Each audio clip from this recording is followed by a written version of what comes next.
코로나 팬데믹이 시작된 게 벌써 5년이 지났습니다. 시간이 그렇게나 많이 지났나 싶은 생각이 드시죠. 2020년 봄 상반기에 코로나 팬데믹이 시작됐으니까 이제 벌써 5년이나 지났습니다. 처음에는 이제 두려움도 많았고 밖에도 안 나왔었죠.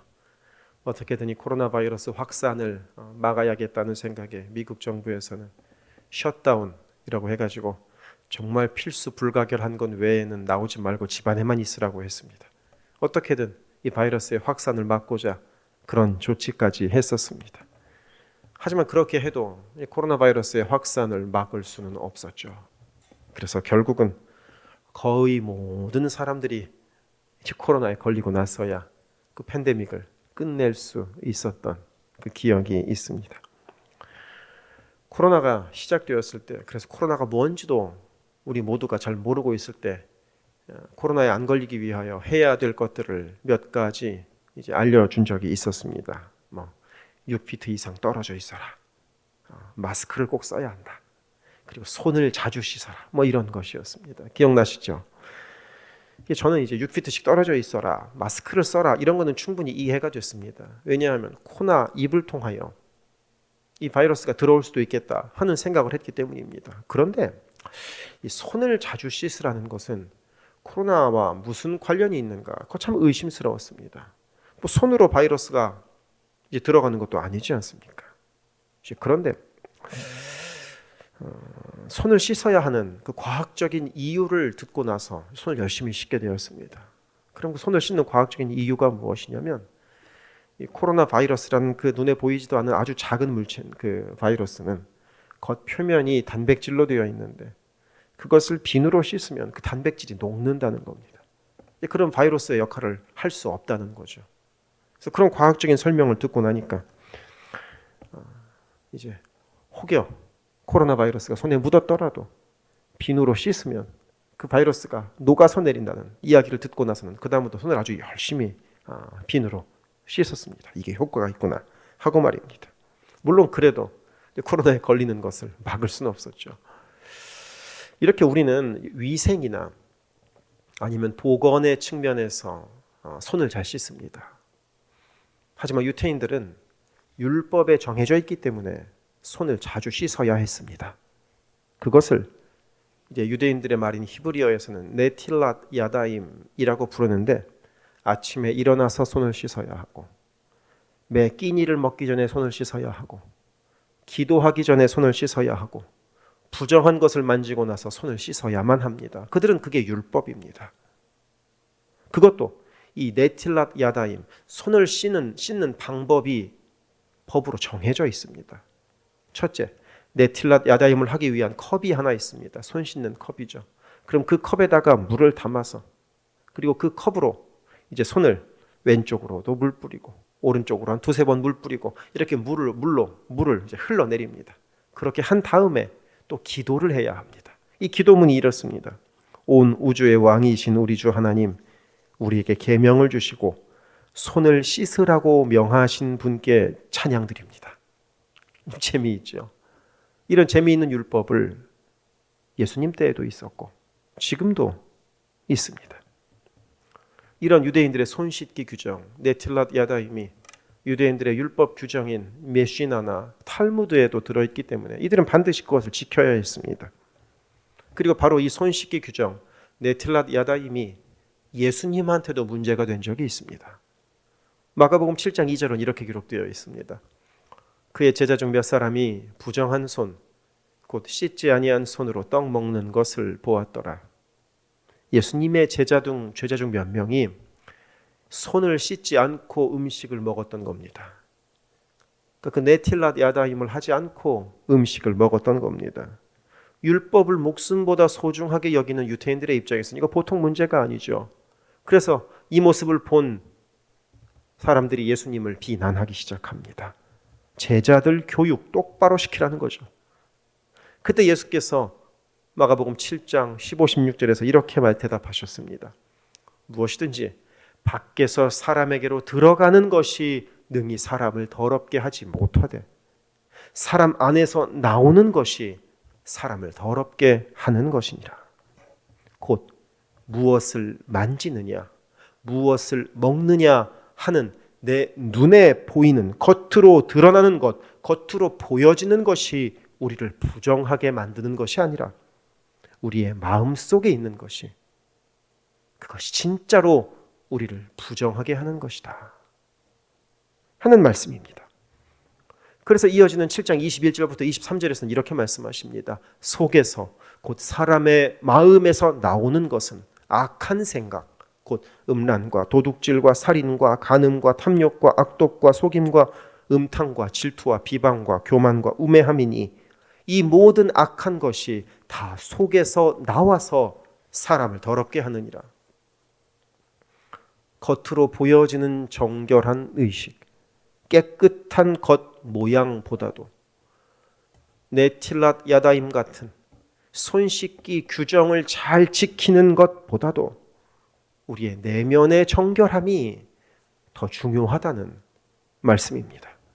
곧 당시 유대인 지도자들이 겉으로 보기에는 깨끗한 척하고 겉으로 보기에는 정결하게 율법 잘 지키는 것 같지만 그 속에서는 악한 생각들이 도사리고 있으니까 그 내면을 정결하게 하는 것이 먼저다 하고 예수께서 말씀하셨던 것입니다.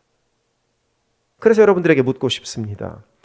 겉모양의 정결함이 중요한 것 같으십니까? 아니면 내면의 정결함이 더 중요한 것 같으십니까? 둘 중에 무엇이 더 중요한 것 같으십니까? 답하기 참 곤란하시죠. 근데 실은 이거 두 가지는 비교할 문제는 아닙니다. 왜냐? 둘 다 중요하기 때문입니다. 예를 들어 봅시다.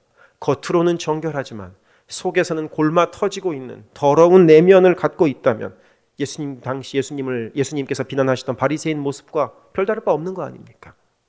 그와는 반대로 내 내면은 정결하지만 겉으로 보기에는 엉망으로 살아간다면 그거 역시 균형 잡히지 않은 모습 아니겠습니까? 그러니까 우리의 내면을 정결하게 하는 것도 중요하고 우리의 겉모습을 정결하게 하는 것도 둘 다 중요합니다. 그래서 굳이 따지자면 내면의 정결함을 먼저 해야 한다 라고 하면 답이 되지 않을까 싶습니다. 내면의 정결함이 있다면 그것이 겉으로 드러나게 될 것이기 때문입니다. 내 마음을 깨끗하게 청소했는데 나로부터 드러나는 모습이 더러운 모습이 될 리가 없기 때문입니다. 그리고 이것이 율법의 본뜻이기도 합니다. 오늘의 말씀은 예수님이 알려주셨던 8복 중에 6번째 복입니다. 오늘 말씀 우리 다시 한 번만 함께 읽어보도록 합시다. 시작. 복이 있나니 그들이 하나님을 볼 것이며. 아멘. 우리 주님은 겉모습은 하나도 보지 않고 마음의 중심만 보시기 때문에 마음의 중심만 청결하게 하면 그만이다 하는 의미가 아니라 마음을 청결하게 하면 당연히 겉으로 보여지는 모습도 청결한 모습일 것이기 때문에 먼저 그 마음 중심을 청결하게 하는 자가 복 받는 자다. 그것도 하나님을 보게 되는 놀라운 복을 누리게 될 것이다 하고 예수께서 6번째 복을 말씀하셨습니다.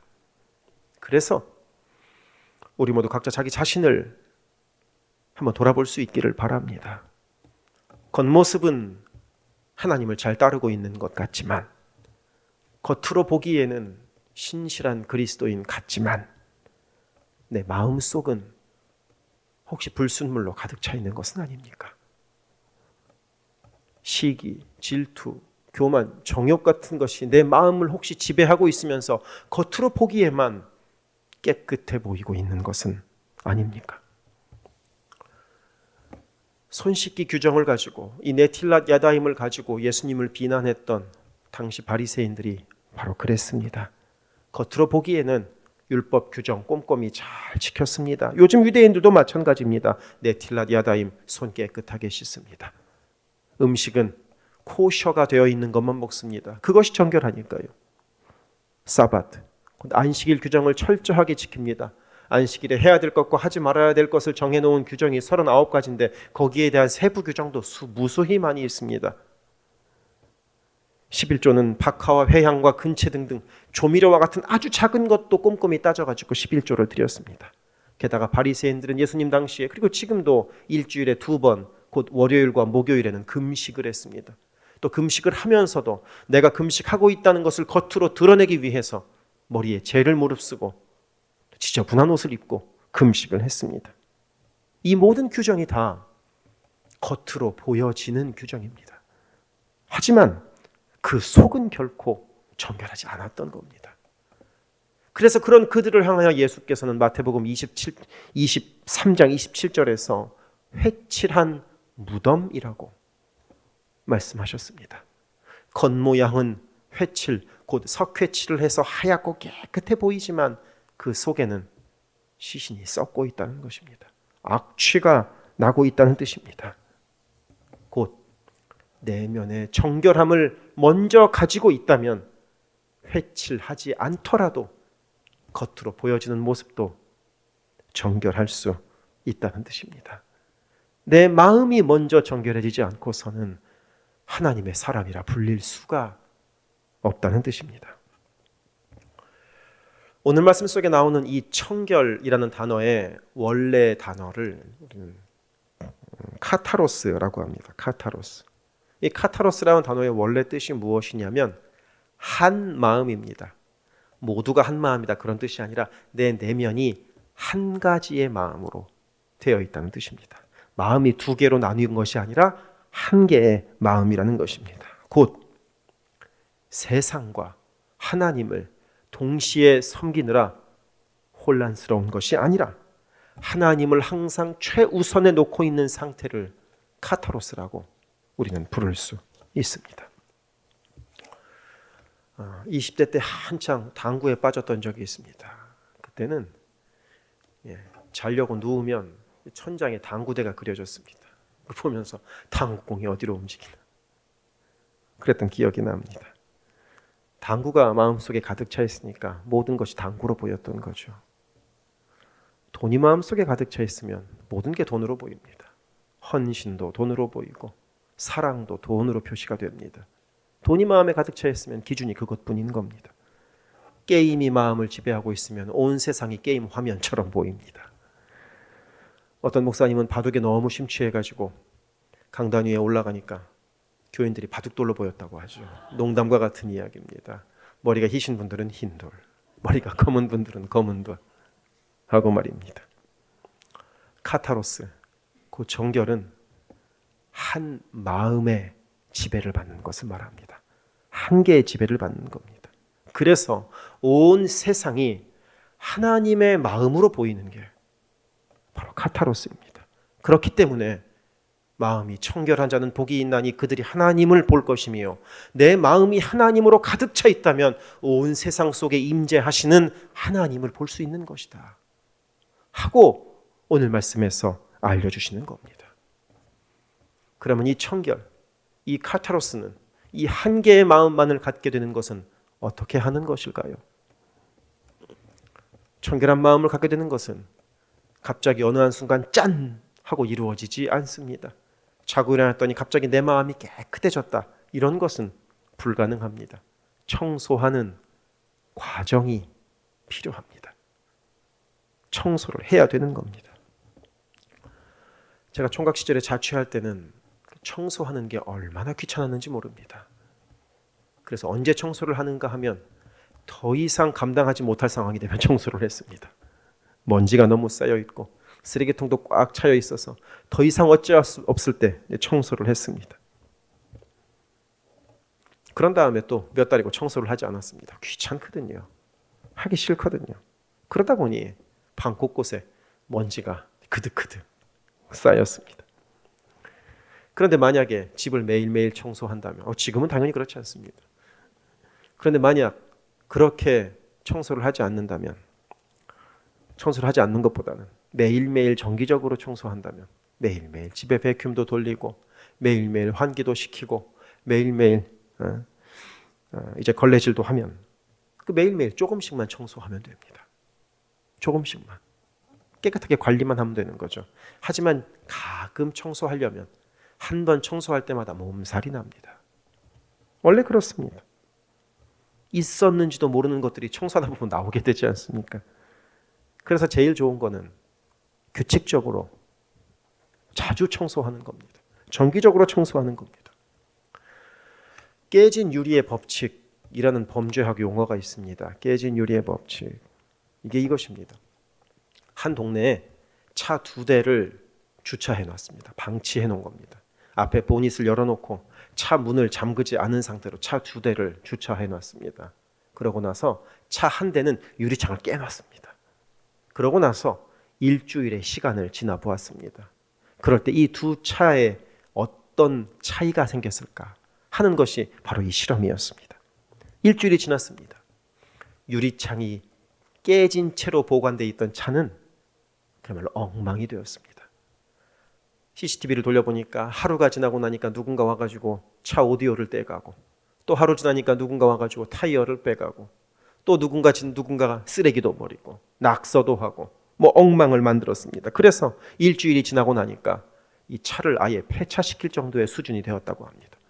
하지만 그와는 반대로 유리창을 깨놓지 않았던, 그 차를 잘 관리했던 차는 보닛을 열어놓고 일주일이 지나도 차가 별 어려움 없이 그대로 보관되어 있었다고 합니다. 바로 이것을 비교하면서 깨끗한 환경을 잘 유지하는 것이 범죄율을 줄일 수 있다 하는 이론이 바로 이 깨진 유리의 법칙입니다. 우리 주변에서도 쓰레기 하나 없이 깨끗한 길을 갈 때에는 작은 쓰레기 버리는 것도 주저하게 되는데, 좀 길이 좀 많이 지저분하고 쓰레기도 많이 버려져 있으면 쓰레기 한두 개 버리는 것 별로 죄책감 느끼지 않게 되지 않습니까? 우리의 마음도 마찬가지입니다. 매일매일 스스로의 내 마음을 청결하게 유지하고자 돌아보면 작은 문제에도 내 마음을 지킬 수 있습니다. 마치 깨끗한 옷을 입고 있으면 내 행동 하나하나도 조심하게 되는 것처럼 말입니다. 이렇게 우리의 마음을 매일매일 깨끗하게 닦고 쓸고 하지 않으면 내 속에 뭐가 들어오는지, 내 마음속에 어떤 생각들이 도사리고 있는지 나도 모르는 더러운 생각들이 내 속에서 솟아나게 될 수 있습니다. 그래서 우리의 마음을 규칙적으로 정기적으로 청소해야 합니다. 매일매일 기도하는 것도 그런 것이고요. 우리가 주일 예배 때 참회 기도를 하는 것도 바로 그런 이유에서입니다. 그런데 이 주일에 교회에 와서 참회 예배 드리는 것, 일주일에 한 번 채 1분도 되지 않는 시간에 참회 기도를 드리는 것 가지고 우리가 얼마나 회개를 할 수 있겠습니까?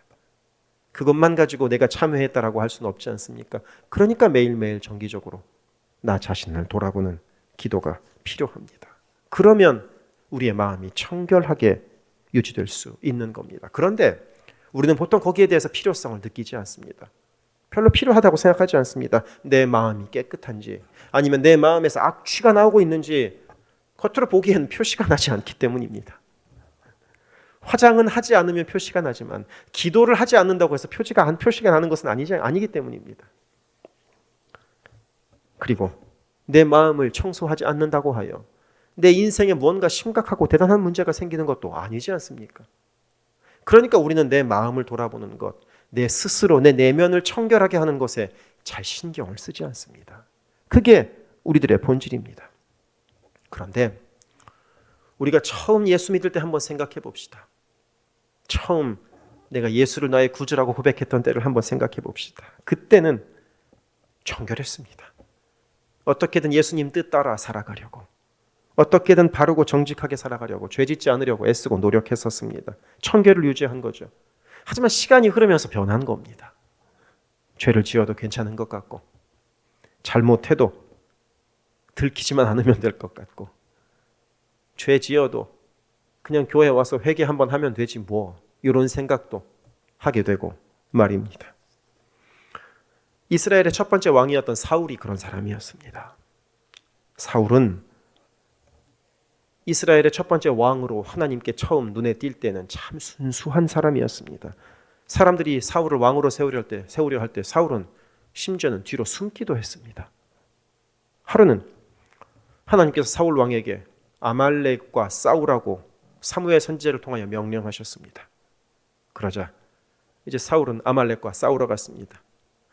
아말렉과 싸우라고 하나님께서 명령하시면서 하나님께서 사울에게 특별히 명령하셨던 것은 아말렉의 모든 것을 없애라는 것이었습니다. 사람도 다 없애고 짐승도 다 없애라는 것이었습니다. 그렇게 아말렉과 전투를 하는데 하나님이 싸우라고 명령하셨으니까 당연히 사울은 이겼죠. 이기고 나서 이제 아말렉의 모든 것을 없애야 될 때가 된 것입니다. 그런데 사울의 마음이 처음 하나님으로부터 명령을 받을 때와는 좀 달라진 겁니다. 두 마음이 되어버린 겁니다. 곰곰이 내 눈앞에 있는 것을 보니까 꼭 다 없앨 필요 없을 것 같거든요. 그래서 어떻게 하는가? 시원찮고 볼품없는 짐승들은 다 없애고 깨끗하고 힘 좋고 실한 것들만 싹 빼놨습니다. 나름대로 합리적이고 나름대로 맞는 계산이었죠. 하지만 하나님은 사울의 바로 이 모습을 보고 꾸짖으십니다. 아니, 꾸짖는 데에서 그치지 않고 새로운 왕을 찾아 나서십니다. 왕이 되기 전 사울은 하나님께 순전한 마음이었지만 왕이 되고 나서 사울은 두 마음을 갖게 되었던 것입니다. 결국 하나님은 눈물을 머금고 사울을 버리셨습니다. 그러니 내 마음을 잘 청소해야 합니다. 내 마음이 어디에 와 있는지를 잘 봐야 합니다. 매일매일 우리의 내면을 깨끗하게 청소해야 합니다. 그리고 그런 사람들에게 예비된 복이 있으니 시편 73편 1절은 이렇게 노래하고 있습니다. 하나님이 참으로 이스라엘 중 마음이 정결한 자에게 선을 행하시나. 하나님은 마음이 청결한 자를 찾고 계시고 그런 자에게 선을 베푸시려고 복을 주시려고 기다리고 계신다는 겁니다. 올해 우리 교회의 슬로건은 주님 쓰시는 그릇, 주님 쓰시는 교회입니다. 아무리 그릇이 비싸고 아무리 그릇이 대단하다고 하더라도 깨끗하지 않으면 그릇 쓸 수가 없습니다. 쓰고 싶어도 쓸 수가 없습니다. 귀한 손님이 우리 집에 오셔가지고 가장 좋은 음식을 가장 귀한 그릇에 내어드리고 싶은데 하필 그 가장 좋은 그릇에 먼지가 가득하고 기름때가 묻어 있습니다. 그러면 그 가장 좋은 그릇 귀한 손님에게 내보이고 싶어도 내보일 수가 없습니다. 귀한 손님에게 더러운 그릇을 낼 수는 없기 때문입니다. 그러니 하나님은 정결한 자, 마음이 깨끗한 사람, 곧 마음이 둘로 나뉘지 않은 사람, 곧 계속해서 마음의 깨끗함을 유지하고 있는 자를 찾고 계십니다. 그런 사람을 사용하시고 그런 사람에게 복을 주시려고 눈을 비비면서 우리 주님 오늘도 찾고 계십니다. 그래서 시편 24편 3, 4절은 이렇게 노래합니다. 여호와의 산에 오를 자가 누구며 그의 거룩한 곳에 설 자가 누구인가? 곧 손이 깨끗하며 마음이 청결하며 뜻을 허탄한 데에 두지 아니하며 거짓 맹세하지 아니하는 자로다. 마음이 청결한 자에게 주님께서 이런 놀라운 영광을 주시겠다는 것입니다. 그래서 사랑하는 성도 여러분, 매일매일 나의 마음을 살피시기를 바랍니다. 사탄은 지금 이 순간에도 어떻게든 우리를 공격하기 위하여 불화살을 쏘고 있습니다. 그런 사탄의 공격을 우리의 능력으로 능히 다 이겨낼 수가 없습니다. 그러니 매일 기도합니다. 주님, 내가 사탄의 공격으로부터 이겨낼 힘을 허락하여 주옵소서. 주님, 내가 사탄의 공격으로 넘어졌다고 하더라도 일어나게 해 주시옵소서. 이렇게 기도하면서 내 마음을 청결하게 잘 지키실 수 있기를 바랍니다. 오래전에 영국에 한 젊은 변호사가 있었습니다. 10대 변호사가 되었으니 참 얼마나 유능한지 알 수가 있죠. 출세 가도를 달리던 그는 어느 날 영국 국회의사당 앞에서 한 가지를 대변해 달라는 부탁을 받게 되었습니다. 떨렸죠. 열심히 준비했습니다.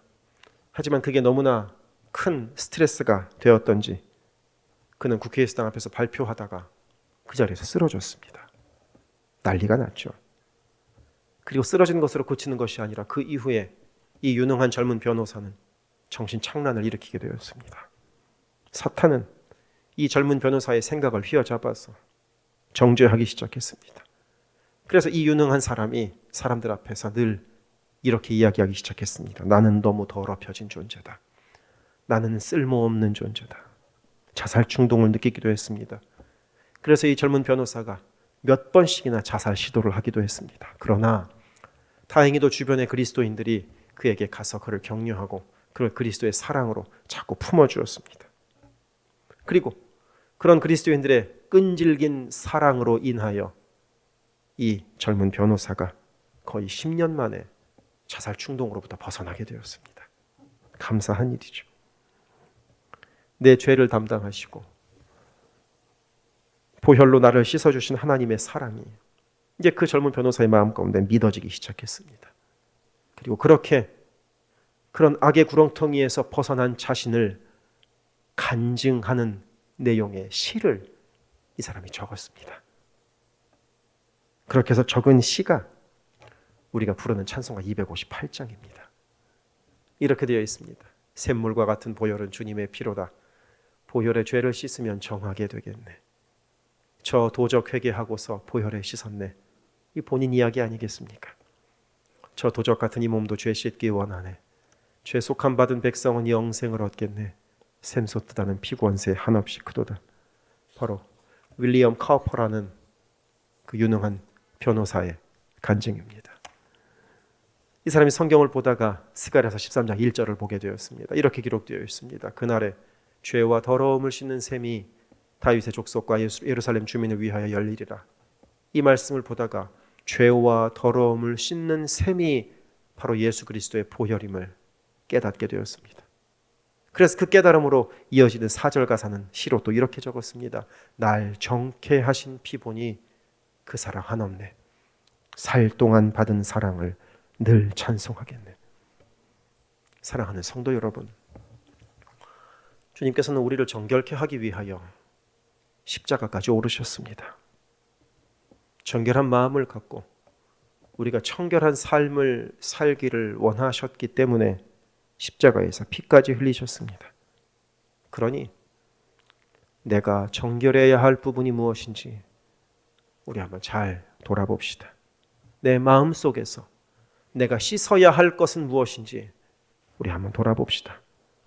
남을 정죄하는 마음이 있는 것은 아닌지, 반복되는 거짓말을 말하고 있는 것은 아닌지, 정욕과 온갖 욕심이 나를 채우고 있는 것은 아닌지, 아니면 깨진 유리창의 법칙처럼 너무나 죄에 무감각해져서 죄를 지어도 죄인 줄도 모르고 사는 것은 아닌지 우리 자신을 돌아봅시다.